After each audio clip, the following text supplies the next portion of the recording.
como que la clase teórica. El martes tenemos el seminario virtual también, que lo coordina Horacio y vamos a trabajar como el estilo de los seminarios, pero virtualmente. El viernes de la semana que viene vamos a tener un taller presencial en la hora de clase en la facultad. Ese taller vamos a hablar de cómo se va a hacer el trabajo, digamos, nos vamos a concentrar mucho en sacarles dudas a ustedes, digamos. O sea, yo entonces quiero decir, la idea es que ustedes tengan pensado para el viernes que viene, más o menos, qué es lo que quieren trabajar. Y también, obviamente, si tienen dudas en general de la materia, las personas que van a rendir el examen, también pueden sacarse la duda ese día, digamos. Vamos a hacer las dos cosas. Pero digamos que lo aprovechemos el día viernes, nosotros no vamos a dar una clase, sino que la idea es que vayamos y un poco nos saquemos las dudas de cómo hay que escribir esto. Ya está todo subido, desde ayer a la noche. Está todo subido, están subidos los modelos, están subidos la consigna, está subida ya incluso la tarea en la que ustedes van a tener que subir la consigna, digamos, lo van a tener que subir al trabajo cuando estén. Y entonces, todo tenemos ya sobre la mesa, digamos. Así que los invito a que nos veamos el viernes que viene, eh, para que no haya dudas, digamos, Y además me parece que tengo la sensación de que como ustedes como grupo han llegado hasta acá y hemos tratado tantos temas interesantes, vale la pena que comentemos un poco las cosas que están pensando, digamos, qué sé yo, algunas palabras como profesores les podemos decir sobre lo que han ido pensando y que quieren escribir, digamos, así que, bueno, eso quiero que quede. ¿Alguna pregunta antes que empecemos sobre ese tema? Algo que hayan visto entre ayer y hoy, que quieran preguntar sobre el tema trabajo final. Ah, y la fecha, otra fecha importante, obviamente el 27. 27 de junio se entrega, la fecha límite que se entrega el trabajo hasta la última hora. Y el 27 se rinde también el examen en el horario de clase en la facultad.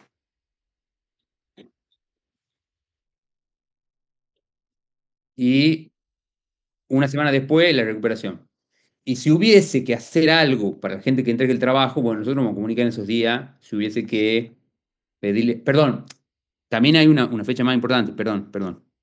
También hay una fecha más, que es, eh, ustedes no se asusten, digamos, pero aquí el martes 1 de julio, hay una defensa de los trabajos. Esa defensa de los trabajos va a ser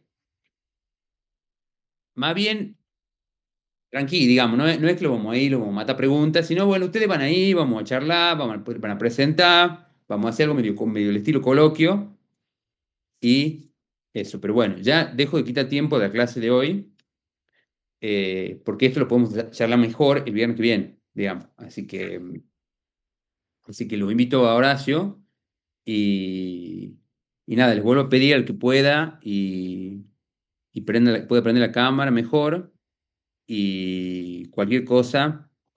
eh, Está bien, ahí rendimos contrato el 1 de julio. Sí, bueno, pero digamos, a ver, el 1 de julio ya lo tienen que haber tenido escrito el trabajo y ahí ir a la clase, salvo que sea a la misma hora, digamos, ¿no? Pero de ahí pueden ir y hablar de lo que ya han escrito, digamos, no es que, o sea, ya lo tienen que haber escrito el trabajo. Así que bueno, Horacio, te escuchamos nomás. Bueno, largamos. Ahí hay una última duda, Manu. Sí, el 27 se rinde, el 27 se rinde. El mismo día que se entrega, se rinde a la mañana en el horario de clase. 27 de junio. Así, 27 de junio. Vamos. Bueno, vamos largando entonces. ¿Se me escucha bien? Sí, Perfecto. Perfecto, bueno. profesor. Bueno, vamos a tener otra clase. Ya habíamos visto Locke, habíamos visto Popper. Y ahora, en la última unidad, cuando armamos la materia, la idea era tener algo de impacto de las revoluciones que estamos viviendo, lo que podríamos llamar la revolución digital en términos generales, sobre la política, sobre la democracia, sobre el constitucionalismo, sobre el republicanismo.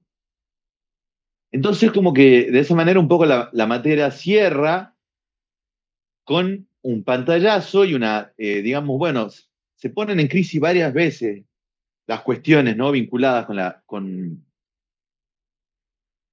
la teoría constitucional en general y con la mirada política realista sobre la teoría constitucional. Y esta última crisis yo diría que es la crisis, no necesariamente la más importante, pero sí la crisis más interesante en la medida en la cual es la crisis que estamos viviendo nosotros.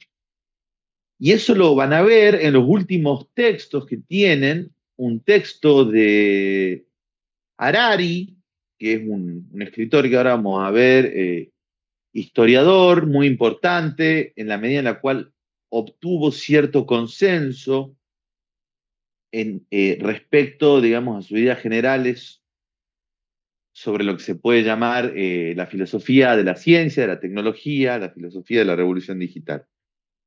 Y el otro es un texto menos de un autor mucho menos conocido, que se llama Paul Callister, que hicimos la traducción especialmente para ver el impacto sobre el derecho, que es una cosa donde hasta el acto mismo de seleccionar el material es difícil en la medida en la cual el impacto sobre el derecho es algo que se está discutiendo ahora. A diferencia de cuando vimos el segundo Tratado de Gobierno Civil, o vimos la sociedad abierta y sus enemigos, ahora estamos viendo algo que está pasando ahora mismo. Son dos textos sobre eso.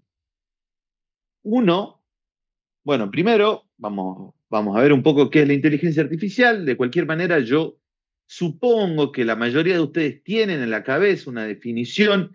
Estas definiciones no son importantes.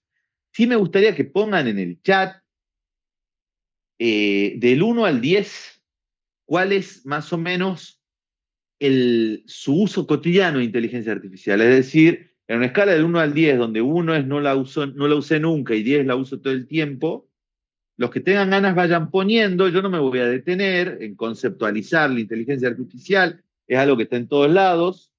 Si alguien tiene una duda concreta, podemos hablar sobre la duda concreta.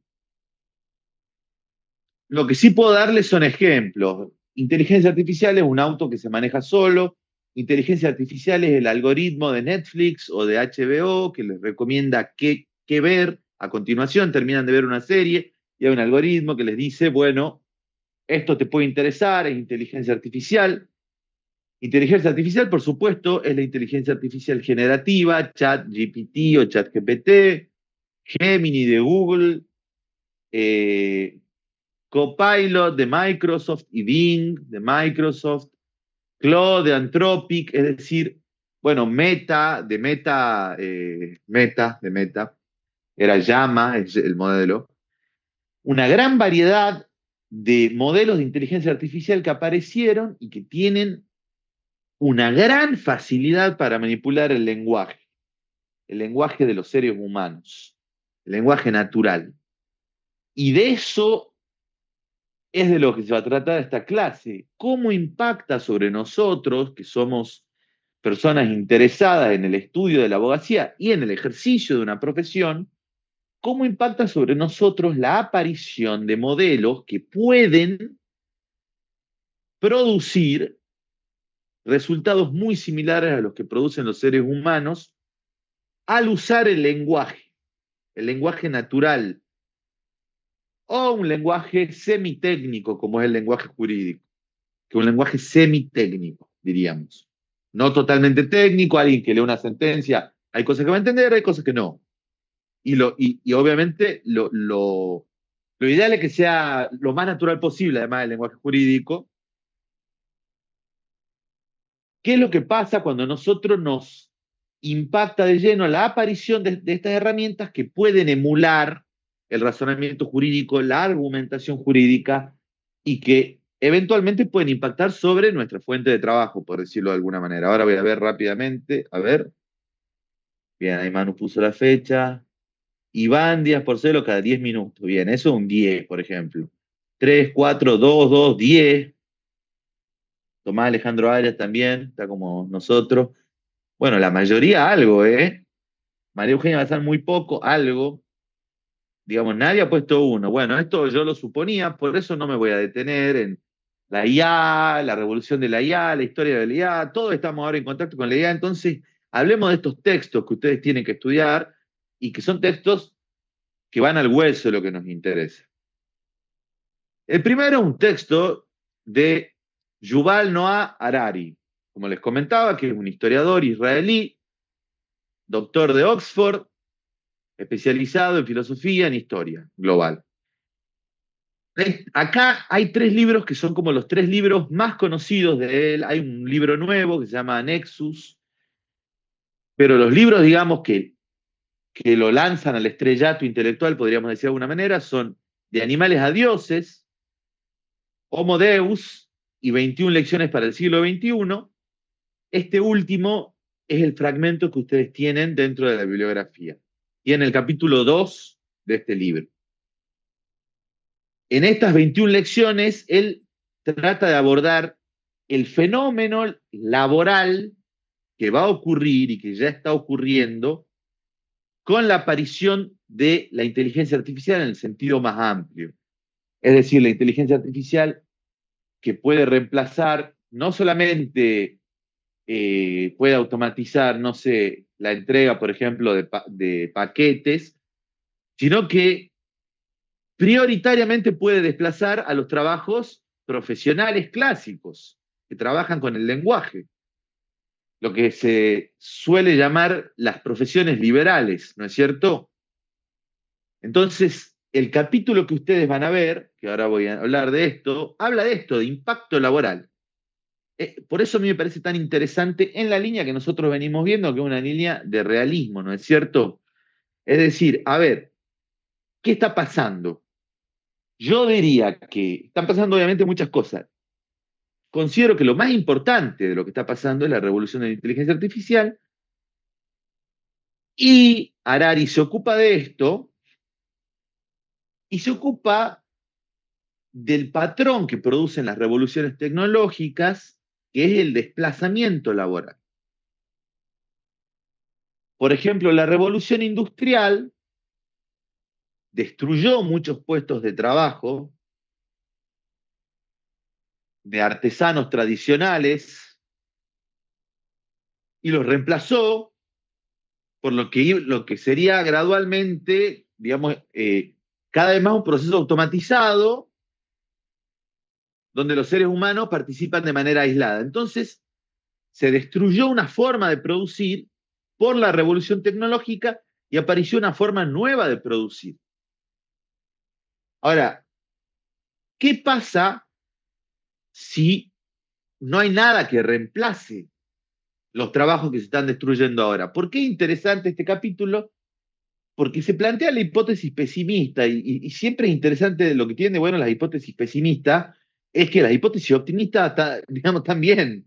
Las hipótesis pesimistas son buenas a nivel del pensamiento. ¿Qué pasa si a diferencia de las revoluciones tecnológicas anteriores, la aparición de estos modelos de inteligencia artificial no genera un trabajo lo suficientemente robusto que reemplace a eso? ¿Qué hacemos los seres humanos si la revolución digital empieza a desplazarnos y a diferencia de las revoluciones tecnológicas previas, no nos da algo, digamos, no nos da una alternativa o no se genera naturalmente, porque también está esa idea de que naturalmente siempre lo viejo, lo nuevo va a tener patrones similares a lo viejo, que es una falacia, por supuesto. ¿Qué ocurre entonces en esta que sería como la peor hipótesis? Se desaparece trabajo y no se crea trabajo nuevo. Y ahí van a ver en el texto lo que él llama la posibilidad de la aparición de una clase inútil, es decir, de una clase que no pueda participar del proceso productivo. En lugar de ser, por ejemplo, la clase obrera en la revolución industrial, digamos, define a la revolución industrial, la aparición de una clase obrera que específicamente trabajaba en los procesos industriales. ¿Qué pasa si aquí lo que aparece es otra cosa? Es una clase inútil de personas permanentemente desplazadas del mercado laboral por la automatización. Acá estamos hablando de automatización, por ejemplo, de lo que les decía yo, por ejemplo, entrega de paquetes. Esto es lo que siempre se pensó tradicionalmente. Siempre lo que, no sé si Manu quería aportar algo aquí o alguien levante la mano.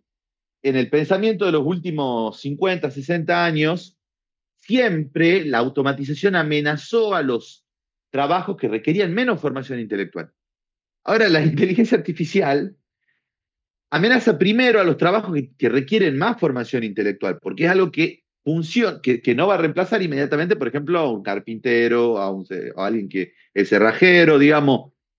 No primero, obviamente puede ocurrir también, o hasta quizás es probable que ocurra, pero nos ataca de lleno también a las personas que trabajamos con el lenguaje. Sí, ahí, a ver.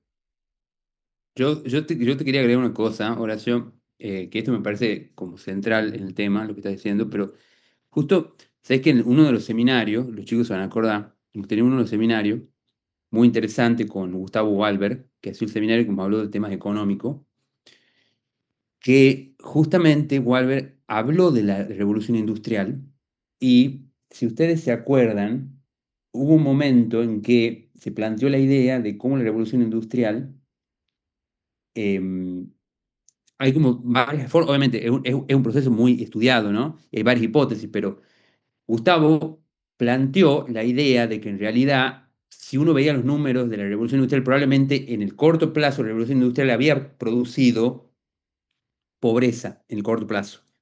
O sea, que hay una de las narrativas de la revolución industrial que en el corto plazo, digamos, la gente que se tuvo que mudar, que perdió trabajo, que se tuvo que ir a las ciudades, que tuvo que cambiar su rubro, vivió un poco peor por un tiempo, digamos, pero que en el largo plazo la vida, en el largo plazo las clases sociales todas mejoraron, digamos. Entonces, es muy interesante para pensar un poco este fenómeno. No sabemos obviamente qué tipo de revolución estamos presenciando, pero es interesante para pensarlo, digamos. Eso sería, si se quiere, ahora, como ha dicho Horacio, la hipótesis optimista, digamos. Sería Claro, como sí, optimista a sí, largo sí. plazo.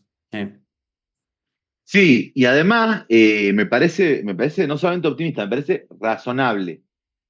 Por eso me gusta de este texto que lo que ustedes van a ver como posibles soluciones no son soluciones. Nadie tiene ninguna solución.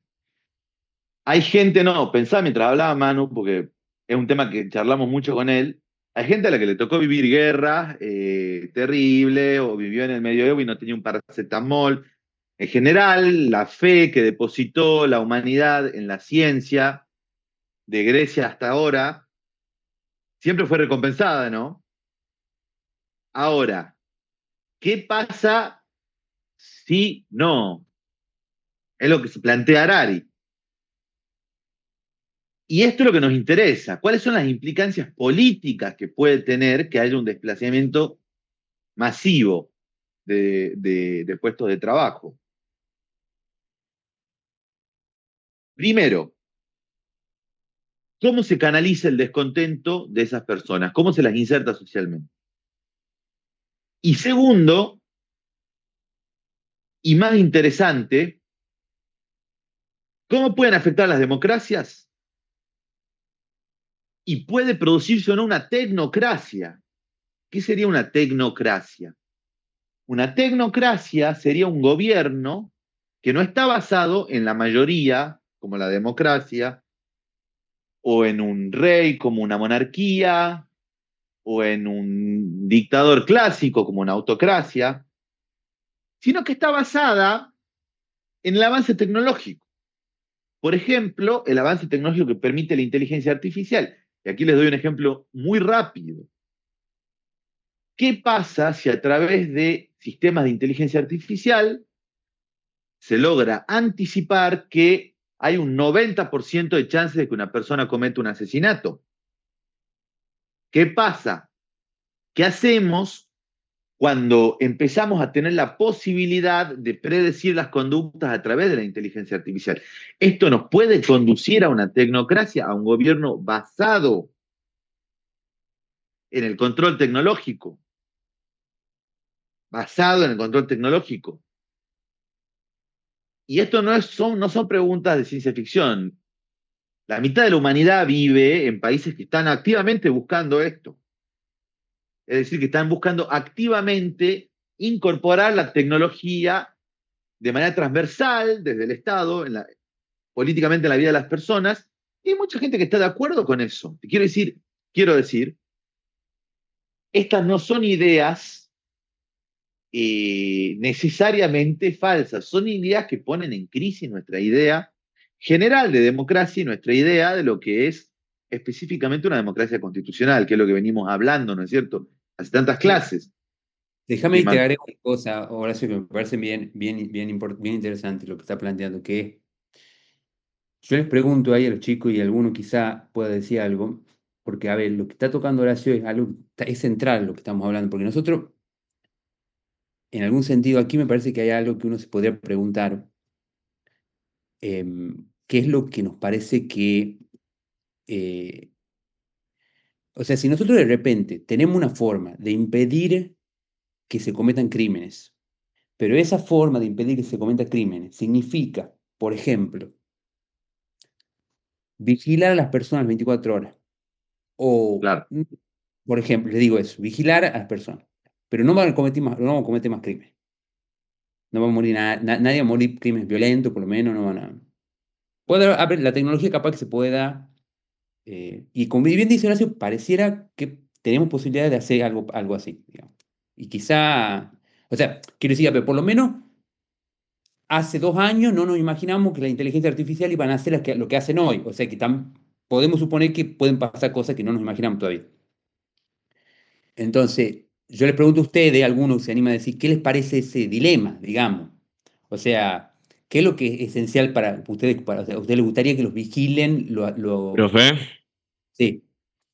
y me parece que sería totalmente distópico. O sea, supera ya cualquier tipo de ficción 1984, ya que Mm. parecería digno de un estado totalitario, digamos. O sea, basarse en algoritmos para predecir crímenes que todavía no sucedieron. O sea, Profe, es bastante, como lo dije, o sea, distópico. O sea, nunca uno se Está bien, sí, pensaría, sí, sí, digamos. sí. Sí, sí, bien dicho, Profe, bien la palabra, profe. sí. Sí, Karina. Sí, buenos días antes que nada. Doctor, a mí me parece que esto, el tema de la tecnología, ya viene ocurriendo, no es de hoy. Es como Mm. lo dijo el doctor Horacio. ¿Por qué? Porque si usted se pone a ver los informes anteriores que hay de la IA, en Estados Unidos mayormente se ha visto que hubo muchas muertes de chicos a través del Internet. Hasta el Mm. día de hoy siempre es alguien que está detrás de una máquina y que no pueden llegar a esa persona que han llegado a cometer estos chicos que han terminado muertos. No han sido uno, han sido varios. No sé si estoy errada en el mismo tema, pero esto ya se viene dando con anterioridad. Eso, No sé si lo me que está explico. diciendo, lo que está diciendo Karina son temas, por ejemplo, de ciberbullying, ciberacoso, hostigamiento digital. Sí, Todo eso es un temazo.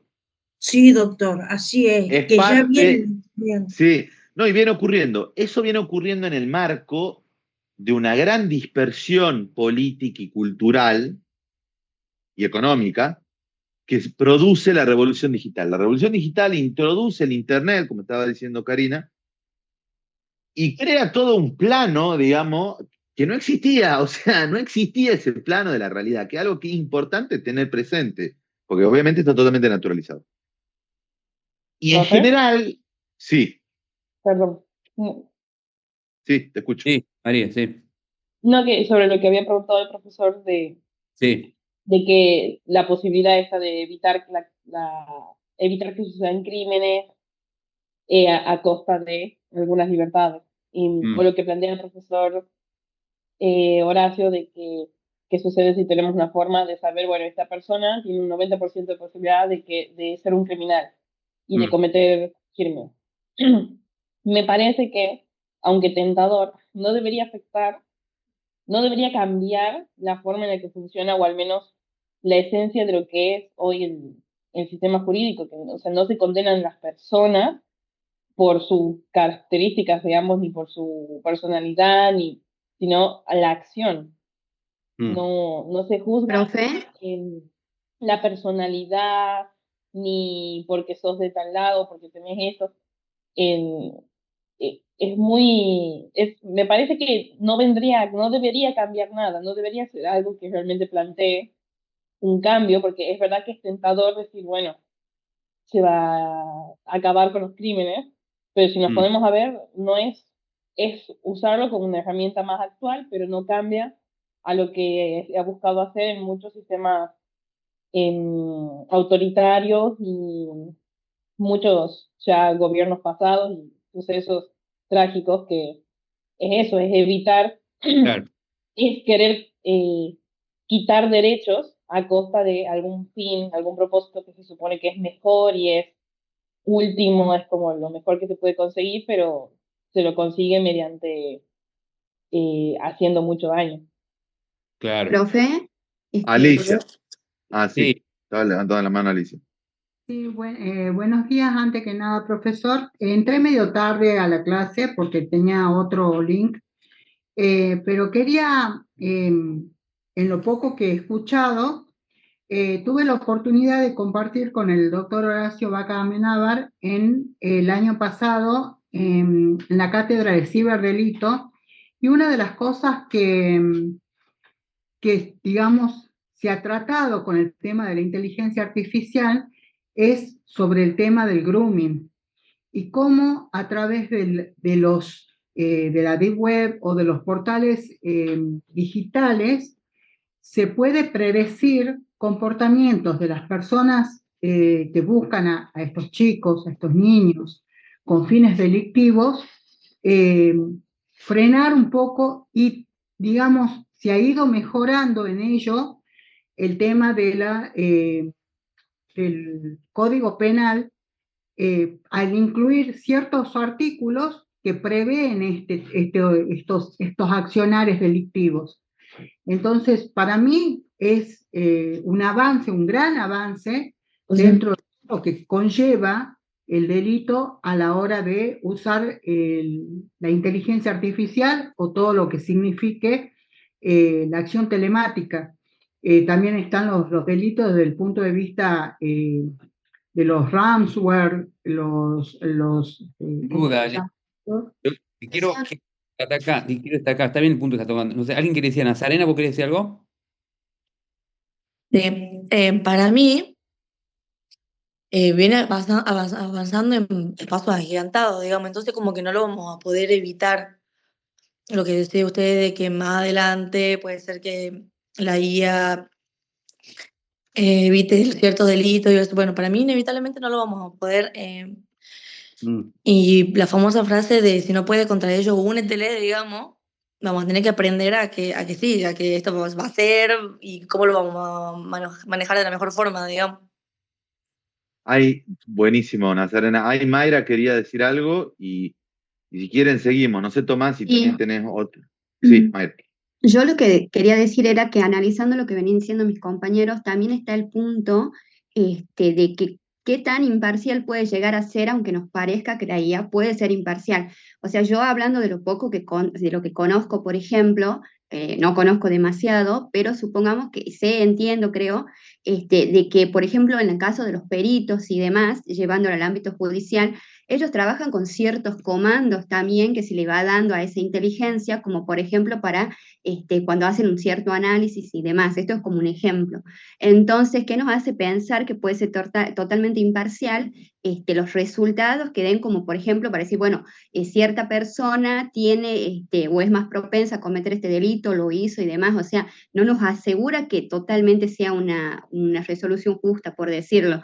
Entonces, como también para analizar esa cuestión de fondo, que me parece que puede parecer que nos puede ayudar mucho, pero para mí también es como para incentivar ese régimen totalitario, como mencionaba anteriormente un compañero que decía que es distópico, que yo la verdad no creo que sea tan distópico, porque esto se está creciendo de forma avasallante, y bueno, eso, ¿no? De tener en cuenta y que sí puede ser manipulable, que no es que es totalmente objetiva. No, totalmente. Bueno, sí, Lo mismo que una persona, digamos, igual. sí. No creo que sea igual que una persona. Bueno, pero después abrimos a debate. Yo quería avanzar un poquito. Bueno. Sí, Sara, no, Sara, te escucho y seguimos. No, Sara, perdón, profesor, no podía destrabar el audio hace rato, recién pude. Bueno, con respecto a lo que decía recién el profesor, o que comentaban todos también, sí, la guía, la robotización que está avanzando, nos pueden llegar nos pueden llegar a proteger, por ejemplo, en cuanto a la delincuencia, pero así como parece un poco de ciencia ficción, ¿no? Todo lo que estamos hablando, si comparamos del siglo XIX a ahora y de lo que puede suceder o lo que sucederá vamos a seguir así, obviamente avanzando, también puede pasar que eh, con los algoritmos de las máquinas y de la IA, al revés, o sea, que también actúen en contra de los seres humanos. ¿Se entiende, verdad? O sea, totalmente, sí, sí. puede ser que también Sí. se vuelva en contra. Eso es lo que se llama un problema de alineamiento, que es uno de los temas centrales, ¿no es cierto? Sí. Que, digamos, se ponga en contra o a favor nuestro, que obre, digamos, de manera distinta a los alineamientos que le damos, más allá de si es para bien o mal. Sí. Esto es muy interesante y bueno, nada, me encanta que participen.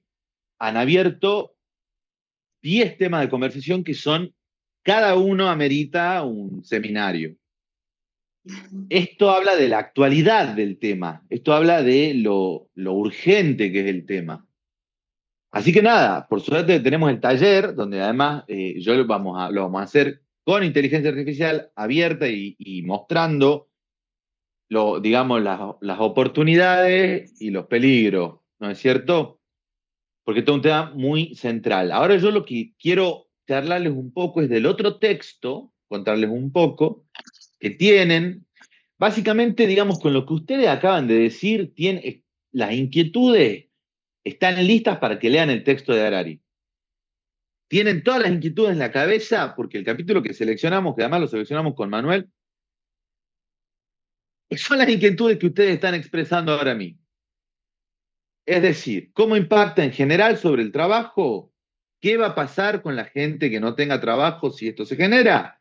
Y esto puede afectar la democracia constitucional en derivas autoritarias o tecnocráticas. Todo eso es lo que van a ver en el texto de Harari. El otro texto que tienen de Paul D. Callister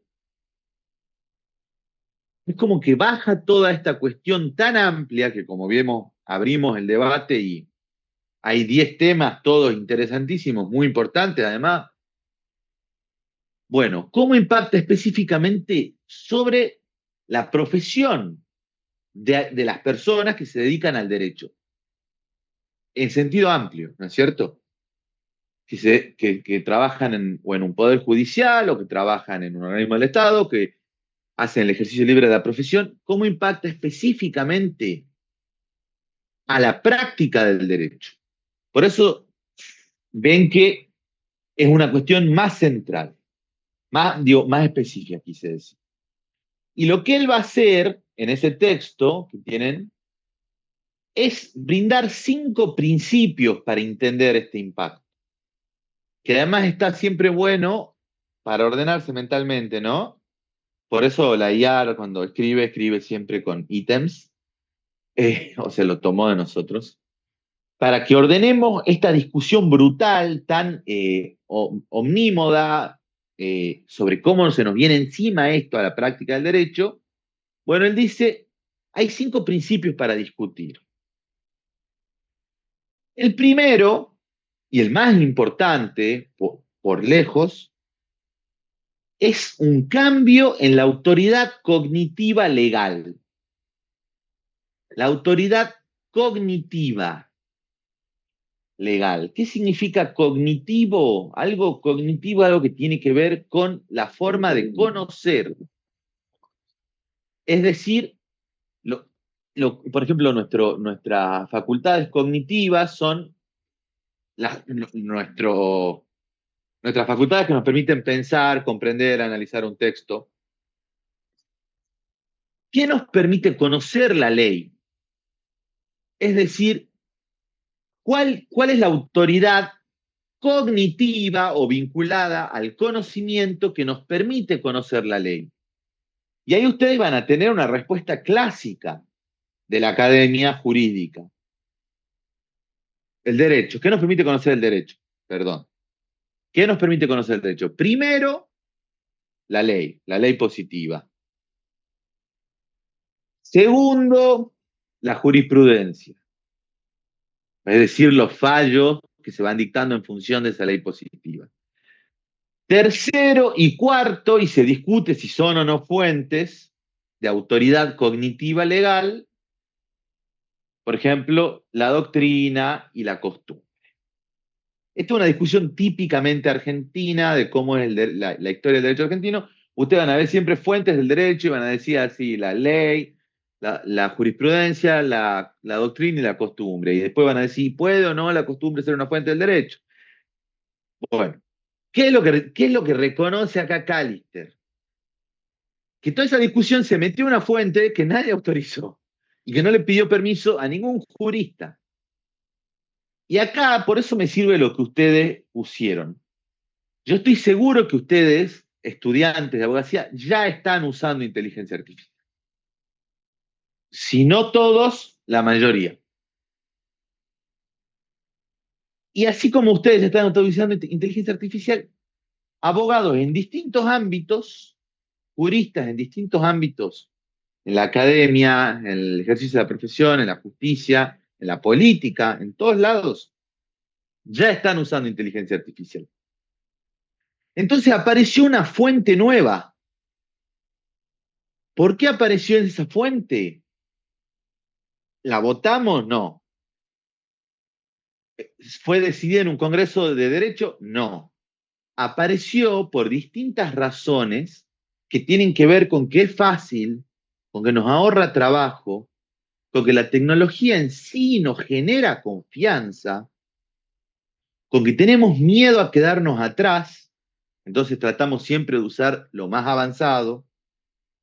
Todo esto, estas razones psicológicas, que yo diría en general son el ahorro del trabajo cognitivo, por ejemplo, el trabajo cognitivo que implica aprender de los libros, contratos que decían que iban a rendir ahí, bueno, aprender contrato, y mucho más fácil decir, a ver, la compraventa, ¿qué tipo de contrato es en Argentina? Y que ahí nos diga de una, bueno, bilateral, oneroso, etc.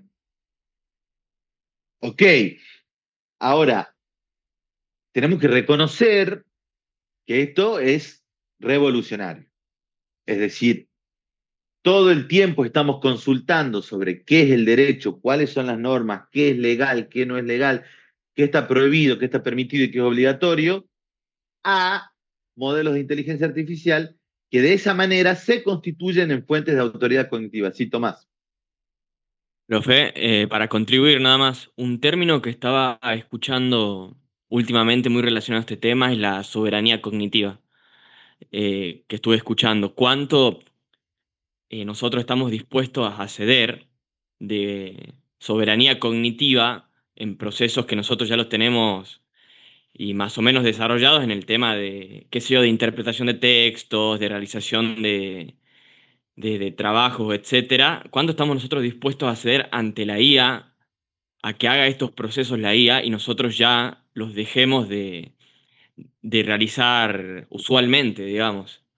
Sí, Eh, muy Eso importante eso. es un tema que la verdad me resuena mucho en la cabeza, más que, como usted dijo, o sea, la mayoría creo que usamos IA y nos estamos acostumbrados a usar últimamente más IA cada vez. Entonces, por Sí, ejemplo, yo capaz que para hacer este trabajo diga y tenga la tentación de usar alguna IA para Sí, agilizar algún es, proceso. Entonces, ¿cuánto yo estoy dispuesto a ceder ante la IA para realizar las cosas que usualmente van a ser mi trabajo y otras cosas cotidianas, digamos? bien. Lo que está diciendo Tomás es muy importante. Tiene que ver con la autonomía y tiene que ver con el peligro de infantilización que produce la inteligencia artificial. ¿Qué significa infantilización? Que yo le ceda progresivamente cada vez más cuestiones a la inteligencia artificial. Y lo que dice Tomás ahí es muy interesante. ¿Cuánto estamos dispuestos a cederle? Bueno, yo tengo la sensación de que la gente viene dispuesta a ceder casi todo. Y entre esas cosas que se están cediendo masivamente, vínculos afectivos, información bancaria o financiera, entre estos que estamos cediéndole masivamente a la inteligencia artificial, esto es lo que yo quiero que entiendan y lo que me parece muy importante a los fines de comprender el impacto sobre todo esto que venimos viendo, porque nosotros venimos viendo la democracia, la constitución, el constitucionalismo, el republicanismo, el diseño institucional, los límites al poder, la tecnología que representa, por ejemplo, los límites al poder que hemos visto con Locke y que hemos visto con la sociedad abierta y sus enemigos, con Popper. Ahora, ¿qué pasa cuando ese diseño institucional, cuando esa tecnología que es la democracia republicana, constitucional, liberal, etcétera, se le introduce una fuente inesperada que de golpe está respondiendo de manera autoritativa, es decir, con autoridad cognitiva, más allá de que no tenga autoridad legal, real? ¿No es cierto? ¿No? Porque obviamente, si una inteligencia artificial viene y delira y dice, se penan los homicidios en Argentina de 50 a 100 años, bueno, no, el homicidio, no, digamos, simple, sin circunstancias que agraven o atenúen la pena, se pena de 8 a 25, artículo 79 del Código Penal. ¿Qué pasa si viene una IA y delira, alucina, así se le dice al fenómeno en el cual inventan cosas que no existen, que pasa todo el tiempo, y dice, no, la pena es de 50 a 100 años? Bueno, un juez, por ahora, le va a decir, no, usted hizo esto con IA, esto es un delirio, vaya, vuelva a su casa. Ahora, a nivel cognitivo, cada vez más nosotros vamos a depender de la... No, digamos, a ver, quizás cite mal la norma, ahora, interpretar la norma, estoy seguro que esa tentación de la que hablaba Tomás aparece. Y esto es la aparición de una nueva autoridad cognitiva que nos dice qué es la ley, cómo es la ley, cómo se presenta la ley, cuáles son las características de la ley. Este es el primer principio, este cambio en la autoridad cognitiva. Los otros se derivan un poco. El segundo es que la autoridad es un continuo. Esto es lo que yo les decía previamente. Tradicionalmente, ¿cuáles son las fuentes? Esto además, piensen que este es un escritor estadounidense, que le da más importancia a la costumbre que nosotros. Nuestro sistema legal prevé menos la costumbre que el sistema en Estados Unidos o en Inglaterra, el common law. Normalmente se distingue entre la autoridad primaria y la secundaria. Bueno, cuando nosotros aceptamos a la IA, ya no sabemos qué tipo de autoridad es. No sabemos si es primaria, secundaria. A veces puede estar siendo una autoridad terciaria y nosotros podemos estar simplemente usando la IA para cosas que son válidas, como decir, bueno, hay que... esto me ayudó a pensar este argumento que tiene en la cabeza mejor, y eso es totalmente válido. Ahora, también la podemos estar usando como fuente primaria y podemos estar guiándonos críticamente de si es algo legal o no. Entonces, estas distinciones tradicionales que teníamos en la cabeza, la inteligencia artificial viene a disolverlas. El tercer principio, que es muy importante también, es la impermanencia y la inestabilidad de la inteligencia artificial. ¿Qué significa la impermanencia? Que la inteligencia artificial, si yo le hago una pregunta, 2 veces la va a responder de manera distinta. y esto lo vamos a ver en el taller, lo vamos a ver específicamente, nosotros nunca va a responder igual. Quizás responda en esencia lo mismo. O si yo le pregunto, por ejemplo, ¿Argentina es un país de Latinoamérica? Y me va a decir sí. Y le pongo responder por sí o por no. Sí, va a ser la misma respuesta. Pero en la gran mayoría de los casos, las respuestas que hacen las inteligencias artificiales que ustedes usan todos los días se generan ad hoc en el momento. Y si uno vuelve a preguntar, ya es distinta. Y esto que significa impermanencia, que es que cada vez la respuesta se genera de nuevo, produce una gran inestabilidad en algo que precisa una gran estabilidad, como es la información respecto a qué es lo legal, qué es lo ilegal, qué es lo prohibido, qué es lo permitido y qué es lo obligatorio, que es básicamente qué es lo jurídicamente válido. Eso necesita una respuesta estable, porque si no, se produce una gran inestabilidad y una gran falta de seguridad jurídica.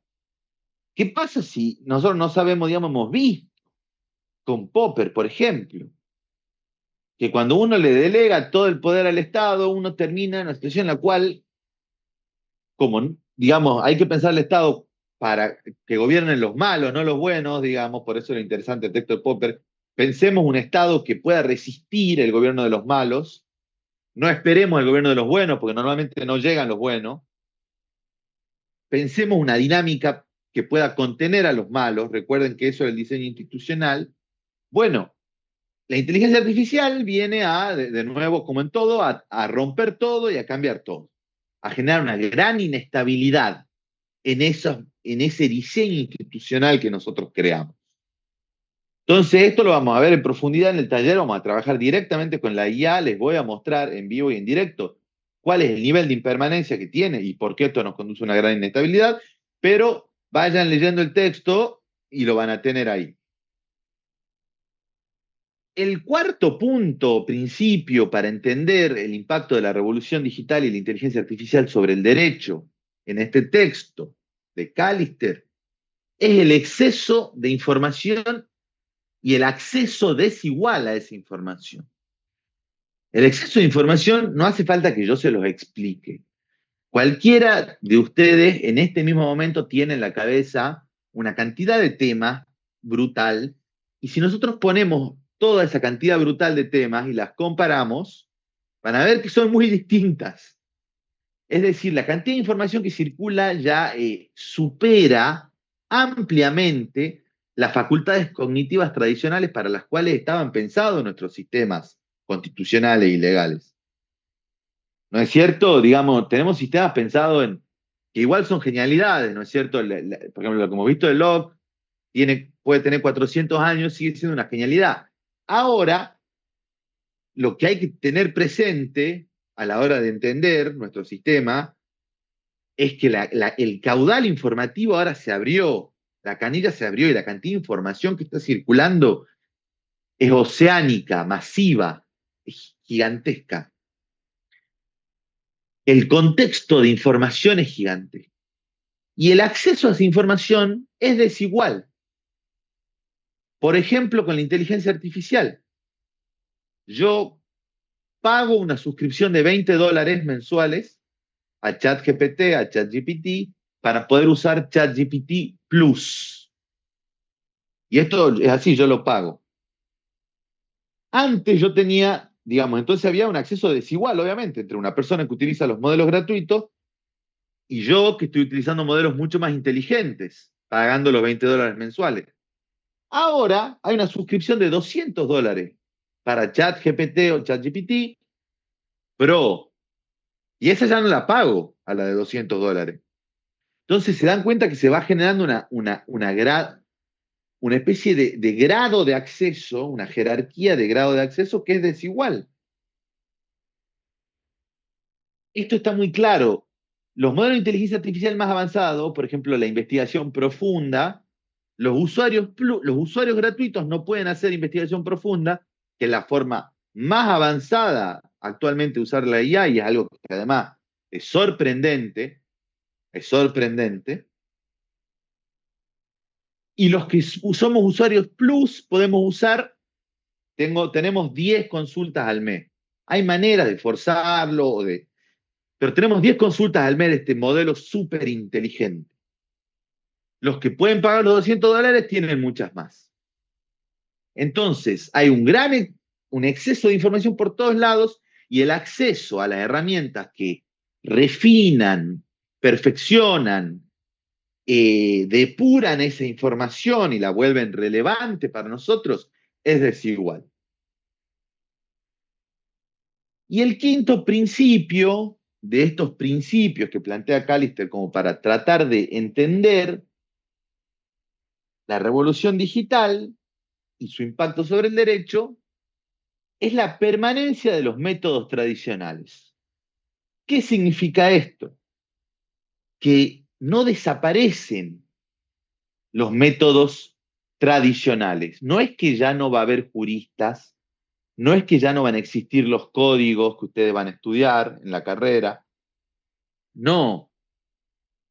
Es más, si ustedes renuncian a consultar a los autores, a los juristas, a los códigos, y ceden su autonomía cognitiva, como decía Tomás hace un rato, totalmente a la IA, van a estar en problemas y desde ya no van a poder hacer la diferencia, ¿no es cierto?, en un mercado tan competitivo como es el mercado de la profesión jurídica, que también es muy amplio, ¿no? Eso tiene de bueno, es muy amplio y muy flexible. Eso, digamos, tiene una gran ventaja en el sentido con la IA, porque nos da flexibilidad y las personas que estamos en este ámbito tendemos a buscar la flexibilidad, como si el espíritu del derecho romano, digamos, hubiera impregnado para siempre al derecho, ¿no? Y esto lo dice Callister, nos dice, así como va a existir esta nueva fuente autoritativa de ley, porque mucha gente se va a guiar por lo que dice la IA, y bueno, eso va a terminar de alguna manera impactando en una manera similar a la que impacta la ley, si lo analizamos desde una perspectiva, como venimos haciendo en la materia, realista, eso va a ocurrir, pero al mismo tiempo van a seguir existiendo las técnicas tradicionales, qué sé yo, las técnicas mediante las cuales una persona consigue un buen poder, un buen cliente. ¿No es cierto? La persuasión, la capacidad para relacionarse con otros profesionales o con las personas en general, lo que sería, ¿no es cierto?, la capacidad para hablar en el mostrador, esto era tradicionalmente, está cambiando muy rápido, pero no es cierto, el abogado que tenía buena onda con el mostrador y el que no lo tenía, yo trabajé hace muchos años en la justicia allá en Tucumán, y era muy distinto. Todas estas herramientas son cuestiones que van a persistir, hay algunas que no, qué sé yo, el contacto humano puede reducirse, pero no se va a reducir del todo. De hecho, se está avanzando a formas de derecho oral muy importantes, por ejemplo, el juicio por jurado, que introduce un montón de oralidad en los procesos. El razonamiento jurídico tradicional, la estrategia tradicional, yo puedo tener una gran IA que me responda cuál es la ley, pero quizás yo conozco la costumbre de ese juzgado, y quizá una costumbre contra legem. Ahora, a mí me conviene adaptarme y a mí me interesa lo que dice el juez, al final de cuentas, no lo que dice la IA. Entonces, los métodos tradicionales van a coexistir con esta revolución. Nosotros vamos a seguir, o por lo menos los que quieran ser competitivos y quieran tener éxito, van a seguir leyendo libros, van a seguir leyendo juristas, van a conocer de primera mano la ley, porque también hay que leer la ley, eso es interesante, ¿no es cierto? Van a leer sentencias, van a leer fallos, y van a usar inteligencia artificial. Esto es lo que en muchos de los debates que andan dando vueltas, y a mí me parece muy importante, por eso también tenemos esta clase, tenemos este texto, muchos de los debates que andan dando vueltas son debates excluyentes, es decir, debates que parten de una premisa falaz y falsa, de toda falsedad, que es que los cambios se producen sin gradualidad, de golpe, ya está, chau. No existe ninguna técnica tradicional más. Bueno, eso no es así. Eso no es así. Ahora, un abogado que no usa IA, ¿tiene desventajas frente a un abogado que usa IA? Indudablemente. esto es lo que yo quiero que vean, porque me preocupa personalmente que el debate se ponga en esos términos, ¿no es cierto? ¿Hay que usar IA o no? ¿Es ética la IA o no? ¿Qué debemos, qué queremos hacer con la IA nosotros? ¿Hacia dónde la vamos a dirigir? Bueno, en realidad ese debate es un debate metafísico. La realidad, como decía una compañera hace rato, es que esto ya está ocurriendo, va a seguir ocurriendo, y también es parte de esa realidad que no descarta a los saberes previos, pero sí les pide una actualización.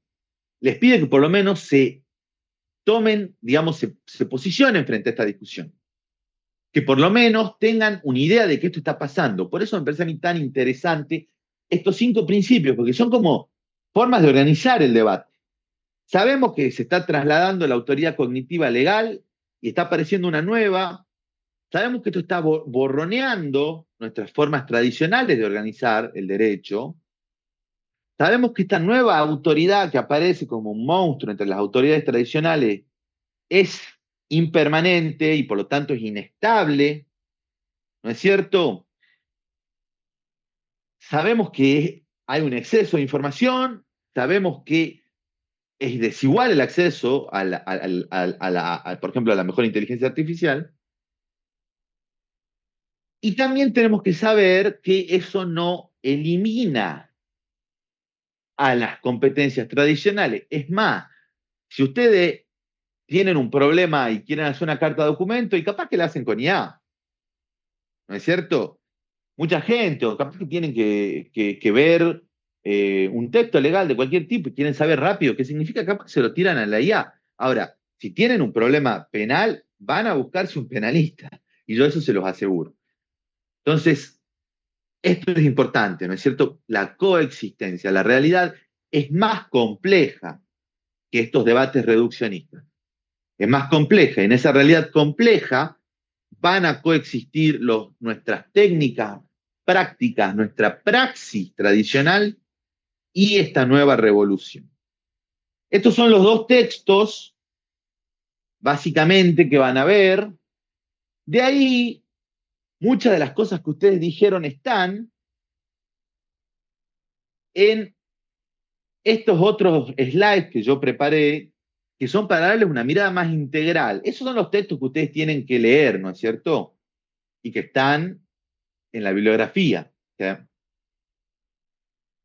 Los pongamos en relación antes de ver a otra cosa.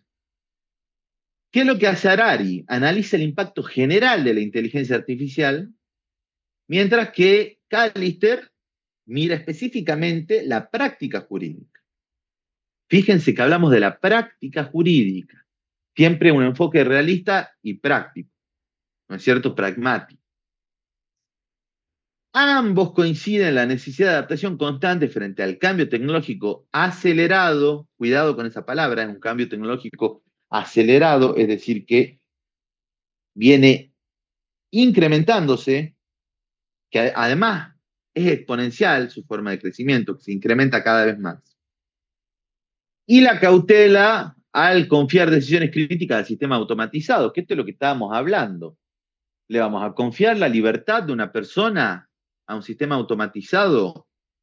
Y bueno, hace un rato una compañera había dicho, no, nuestro derecho penal es un derecho penal de acto, no de autor. Es un derecho penal que precisa un hecho, es decir, que tiene que ocurrir algo, no puede catalogarnos por cómo somos como personas, no puede decir, esta persona por su raza, su religión, su posición económica, su afiliación política, tiene un 90% de chance de cometer un delito, entonces lo guardamos. Bueno, cuidado con eso, cuidado con eso. Ahora,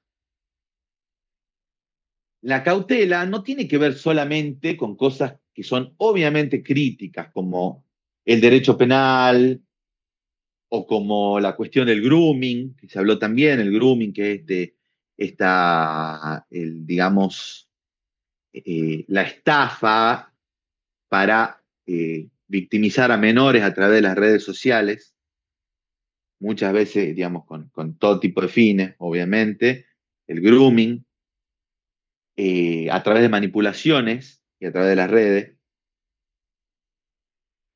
Estos obviamente son cuestiones que son complejas y que nosotros dudaríamos en confiárselas a la IA.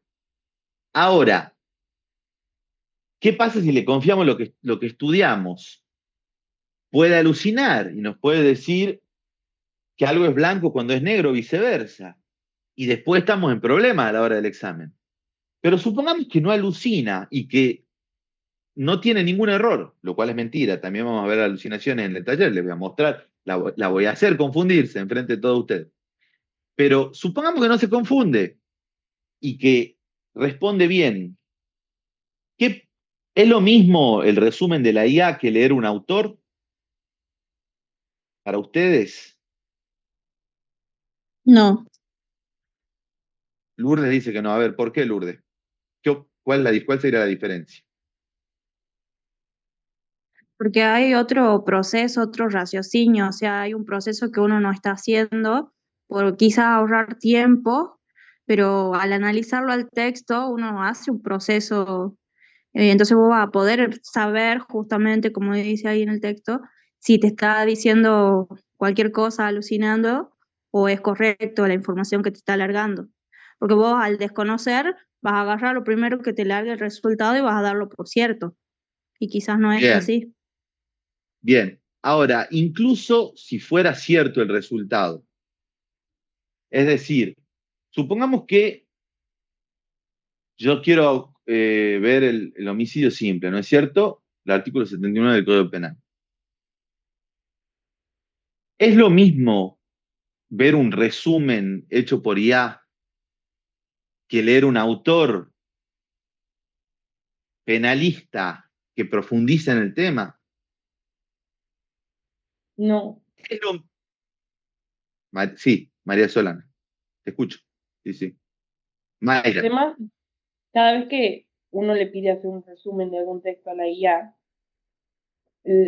va a resumir como nosotros lo que considera por su algoritmo importante.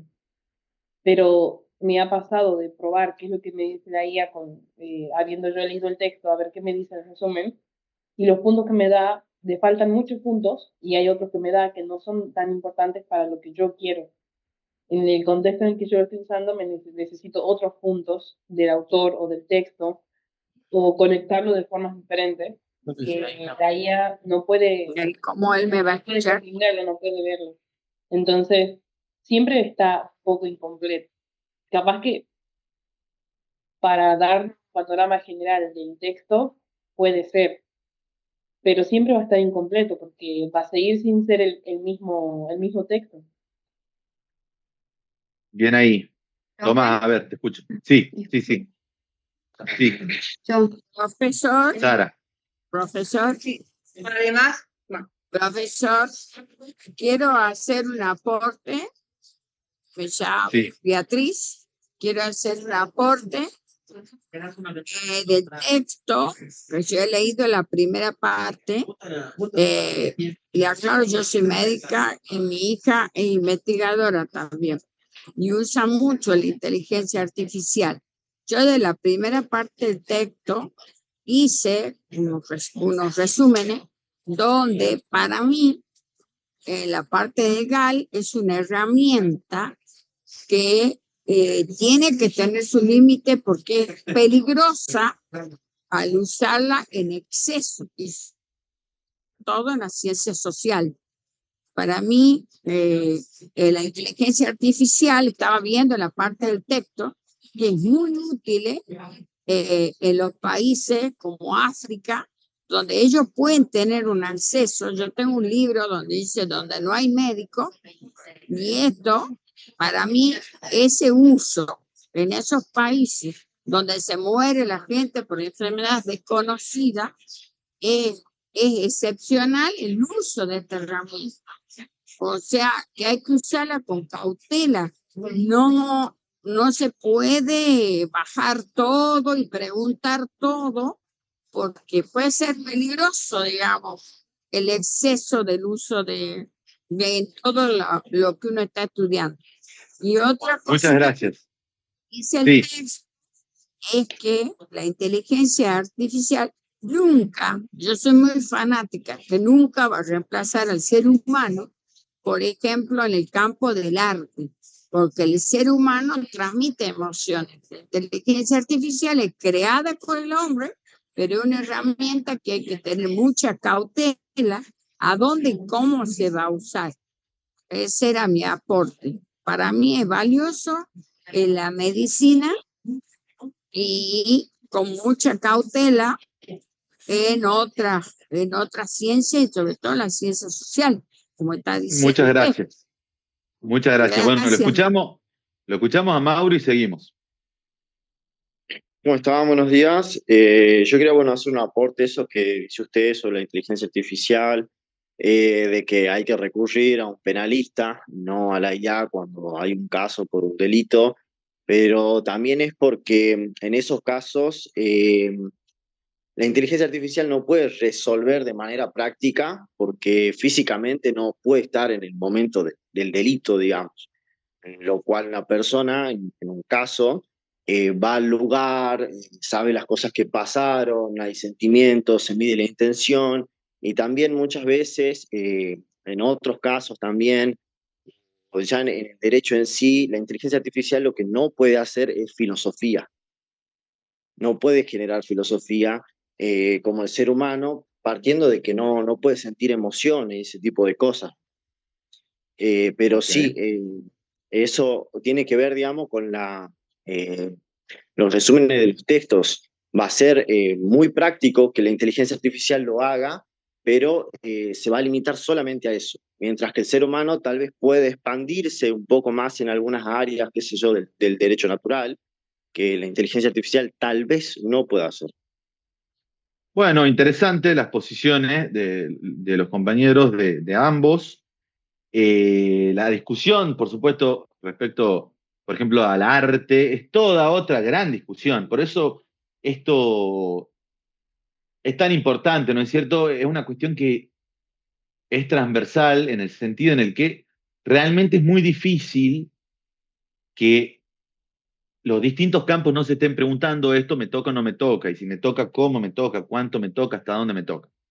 Lo que estaban diciendo es interesante y es lo que dice el texto. Bueno, acá Lourdes también destaca las tareas, el tema de lo difícil que es reemplazar las tareas de cuidado. Bueno, es la paradoja a la que yo me refería antes, que, por ejemplo, las tareas de cuidado son tareas que tendieron a ser mal remuneradas respecto de profesiones liberales y que ahora quizás eso se invierte, esa relación.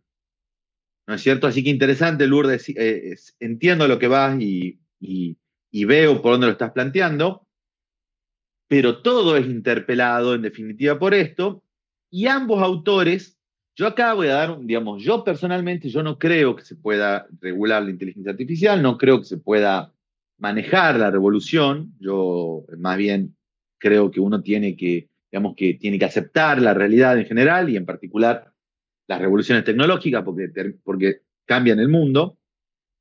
Pero estos autores, que me parece que reflejan un poco más la posición de lo que estaban diciendo ustedes, que tienen esta posición, que es buscar un equilibrio, ¿no es cierto? Una armonía, podríamos decir. Eso está bueno, digamos. Siempre está bueno decir, bueno, vamos a tratar de buscar este equilibrio, esta armonía. Cuando pusieron al principio, les hice la pregunta del 1 al 10, ¿cuánto usan IA? Y uno puso cada 10 minutos y otro puso 10. Me identifico.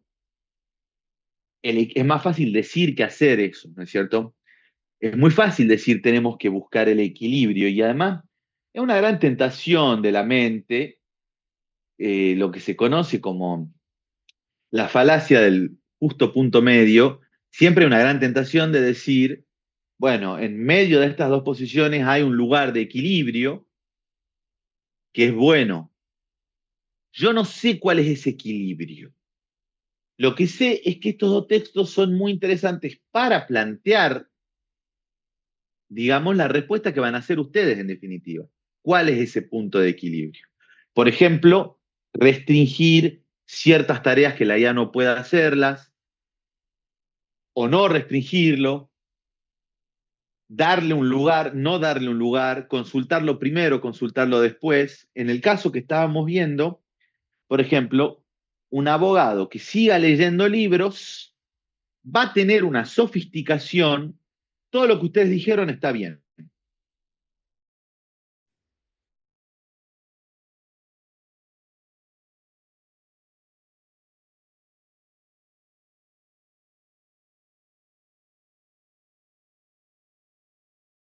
Ahora se separó, ¿no? No pensaba que era yo. Sí, sí, se le cortó. Sí, a ver. Espera un segundo. Tiene muchas cosas que son propias del arte. Manu, sí. Te corto un segundo, vuelve un poquito porque se te para un segundo a vos. Ah, a mí se me cortó. Pensé que. Sí. Uy. A ver, se habrá. Espera un segundo.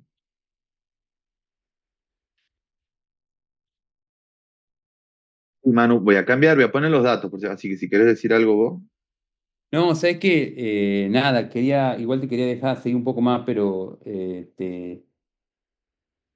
creo, tenía algo justo para decir sobre lo que estabas diciendo en realidad, que creo que es súper interesante de lo que estamos hablando en este punto. Yo, un poco, como todo esto me parece que lo más interesante un poco hablar desde la perspectiva más personal, yo, ¿qué es lo que siento? Esto lo escucho muy bien dicho por hay un autor norteamericano que es un columnista, pero que acá pasa un libro que se llama Ezra Klein, es un columnista del New York Times, un periodista muy importante. Y él hablaba, me dijo una cosa que me pareció una forma bien interesante de ver este asunto que dice, él dice, yo todavía no encontré una forma en mi trabajo como periodista y columnista permanente de usar la IA de una manera fecunda. Dice, todavía no. En algún sentido, si querés, él es el abogado que lee los libros y la utiliza de alguna manera, pero todavía no es como una forma transformadora en su forma de hacer las cosas. ¿Pero por qué? Dice él, y esto me pareció interesante. Yo sí me sentí un poco identificado con eso en el trabajo, si querés, de escritor. Claro. Entonces, ¿sabe por qué? Y me pareció interesante esta idea. Él dijo esto, que me parece que algo que de alguna manera que los chicos quisieron decir de alguna manera, lo quiso decir María Solana, lo quiso decir Tomás en algún punto, no sé si Tomás, perdón, que lo quiso decir después Mauro. Él dijo esto, yo solía tener la concepción Matrix del conocimiento. Miren qué interesante, la concepción Matrix. ¿Ustedes se acuerdan de la película Matrix? Que la película Matrix, la concepción del conocimiento es que te pueden poner un chip en el que vos tengas todo el conocimiento en la cabeza. Entonces él dice, no, y dice, a lo largo del tiempo me fui dando cuenta que el conocimiento no es eso, sino que es mi posibilidad de relacionarme con los textos. O sea que yo el conocimiento lo llevo a cabo en la interacción con los textos. Entonces, no es como que hay una versión resumida que está en un chip de qué es lo que yo voy a saber y que me lo pueden implantar, que es como que sería la versión, si se quiere, en la que yo le pregunto todo a la IA y la IA me lo dice, ¿no? Eh, no sé si es un equilibrio, pero me parece que es una versión de lo que estamos hablando, ¿no? O sea, es como, ¿qué es lo que Sí, uno totalmente. todavía Sí, sí. puede hacer o no? Sí, sí. No, claro. Además, esa idea del chip de conocimiento, y lo vamos a ver ahora en el taller, es exactamente lo contrario, ¿no es cierto? Y es un malentendido que se está tornando generalizado en torno a cómo se aborda la IA. Es decir, por ejemplo, la idea de que las personas se vuelven expertas en IA, ¿no es cierto? Que trae en sí la idea de que la IA, por ejemplo, tiene un lenguaje experto, y la IA no, la IA al revés, lo que hace es facilitar los lenguajes. Ahora, te facilita, porque bueno, a ver, estaba pensando Matrix, el ejemplo de Matrix, le descargan Kung Fu a Neo, ¿no es cierto? Entonces, en el momento de la guerra dice, sé Kung Fu. Bueno, la IA no te va a dar eso. Lo que sí te puede hacer es dirigir o ayudar, no dirigir, perdón, justamente no dirigir, sino ayudar en una inclinación que uno tenga previamente a saber cómo es el Kung Fu, la historia del Kung Fu. Y eso que está, y por ejemplo, para un autor, muchas veces, y eso también tiene que ver con estos sesgos que hablábamos hace un rato, ¿por qué la IA se impone como fuente tan rápidamente? Cuando nosotros venimos discutiendo la fuente del derecho hace cientos de años y de golpe todo el mundo fácticamente citando, no citando, pero nutriéndose de argumentos legales o tomando decisiones legales en base a la inteligencia artificial. Porque ahorra trabajo, pero también porque hay un miedo a quedarse afuera, lo que en inglés se conoce como FOMO, Fear of Missing Out, FOMO, es el miedo a quedarse afuera de las cosas. Todo el mundo está con IA y uno de golpe está escribiendo sin nada de IA y está en la página 11 y dice cuál es el sentido de mi vida. Los demás tienen IA, la están usando, yo no. Y capaz que, por ejemplo, como está diciendo Manu, por ejemplo, que Manuel escribe poesía, bueno, para eso realmente va a perder más tiempo que otra cosa. En este momento, porque yo hace muchos años que siempre digo en este momento y pasan cosas que demuestran que había que decir en este momento. Por ejemplo, con respecto a la alucinación. Entonces, a mí me parece un muy buen ejemplo del chip del conocimiento y sí puede ser la base, y ahora voy a seguir compartiendo la presentación. ¿Cómo estamos de tiempo, Manu? ¿Cómo ves vos? Bien, bien, bien. Estamos Ok, ahora, digamos. Podemos. dale. Entonces, a ver, voy a compartir de nuevo.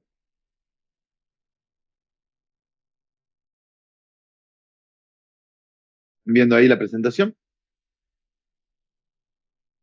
Ahí está empezando a aparecer. No sé si les apareció a los chicos ya, ¿eh? Se está Todavía no. cargando. Está cargando. Ahí está. Entonces podemos, digamos, decir, el equilibrio, ahí estaba leyendo también lo que puso acá,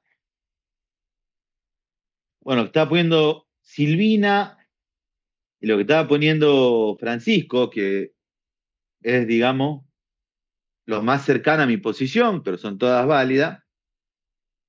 Nosotros podemos decir que, digamos, yo tendría una posición cercana a la de Francisco en la medida en la cual veo o me resulta muy presente y muy patente la avalancha. La avalancha, la cantidad me doy cuenta, por ejemplo, cuando un texto está hecho por IA, porque no es difícil darse cuenta, tiende a ser homogéneo, tiende a ser un 6 sobre 10, tiende a, digamos, una cierta mediocridad funcional, y está por todos lados la inteligencia artificial. Entonces yo veo eso. Ahora, a mí sí me interesa un equilibrio, ¿no es cierto? Me interesa buscar un punto de equilibrio. ¿Dónde se encuentra ese punto de equilibrio? Ninguno de los textos lo dice, por suerte, lo hemos seleccionado porque son textos, obviamente, de autores muy inteligentes que no vienen a decir, bueno, yo ya le encontré el agujero al mate, esto se hace así, así, A, B, C, D, E, listo. Tenemos una checklist con la cual podemos usarla ya, que además también hay mucha publicidad de eso, ¿no? Automatice 100% su trabajo, digamos, es lo que, digamos, de alguna manera es el incentivo. Bueno, ojo con eso.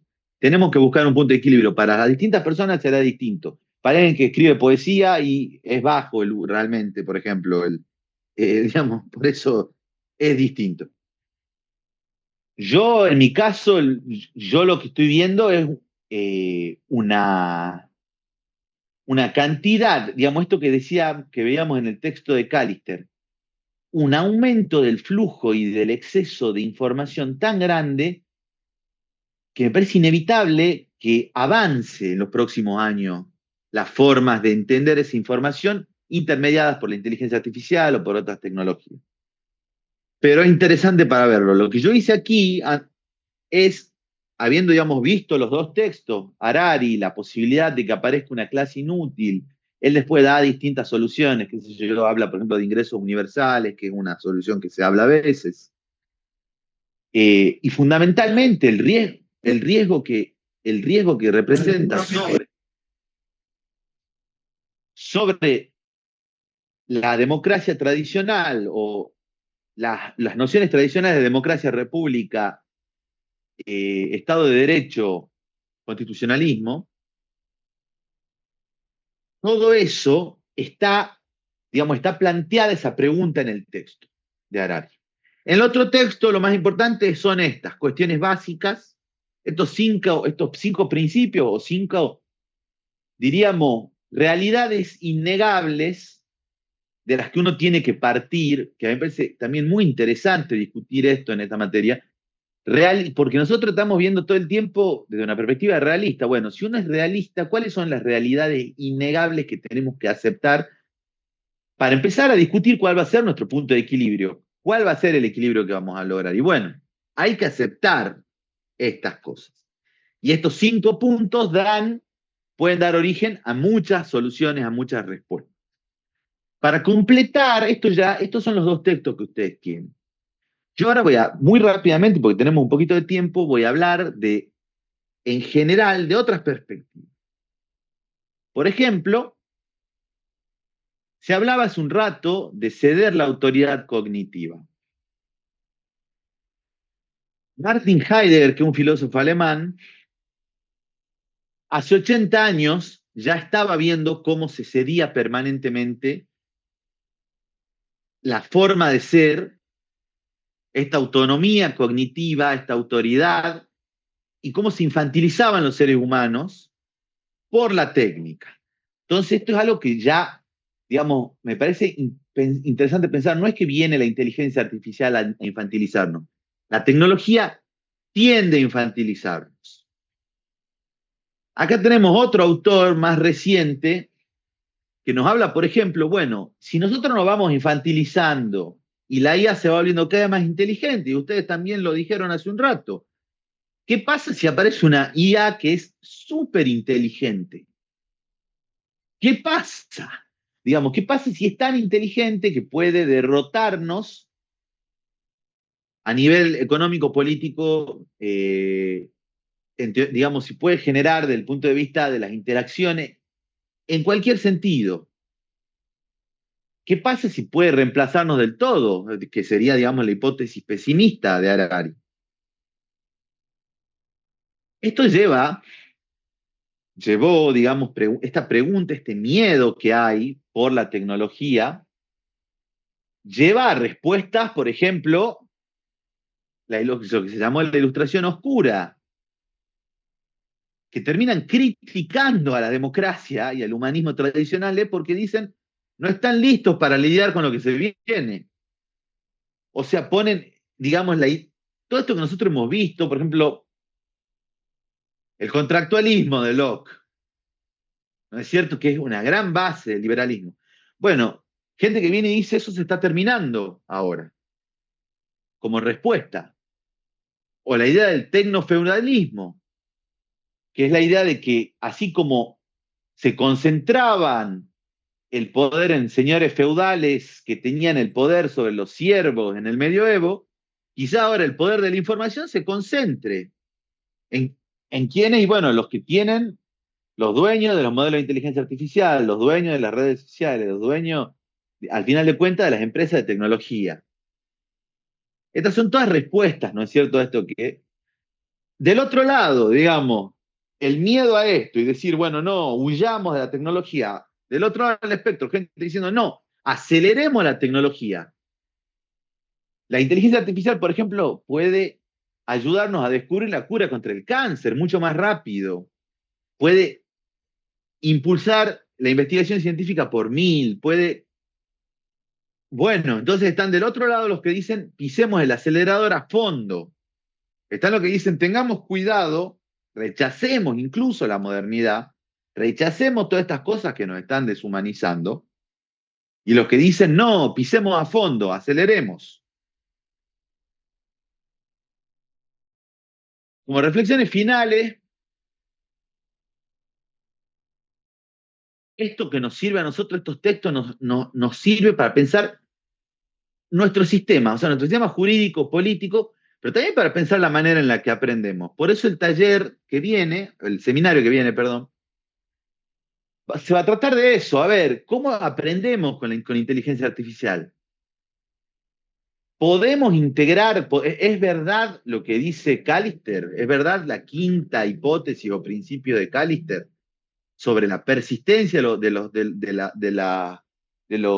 las fuentes tradicionales? Podemos, por ejemplo,